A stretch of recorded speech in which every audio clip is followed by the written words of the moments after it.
بسم اللہ الرحمن الرحیم۔ ڈکس لیول انفو کے معزز ناظرین، السلام علیکم۔ حضرت ابو ذر رضی اللہ تعالی عنہ فرماتے ہیں کہ رسول اللہ صلی اللہ علیہ وآلہ وسلم نے فرمایا، بنی اسرائیل کا ایک عابد و زاہد آدمی تھا جس نے اپنے عبادت خانہ میں اللہ تعالیٰ کی 60 سال عبادت کی تھی۔ ایک دن بارش ہوئی اور زمین سرسبز و شاداب ہو گئی۔ اس عبادت گزار نے اپنے عبادت خانہ سے جھانک کر دل میں کہا کہ اگر میں نیچے اتر کر اللہ تعالیٰ کا ذکر وغیرہ کروں تو زیادہ نیکیاں ملیں گی۔ چنانچہ وہ نیچے اترا۔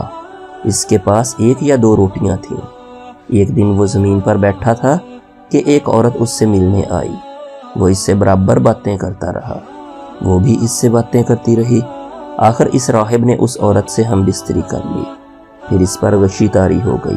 پھر تالاب میں غسل کے لیے اترا تو ایک سائل آ گیا۔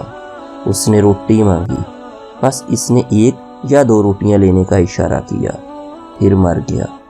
پھر اس کی 60 سالہ عبادت کا اس بدکاری کے ساتھ موازنہ کیا گیا تو اس کی بدکاری والا عمل اس کی نیکیوں پر بھاری ثابت ہوا۔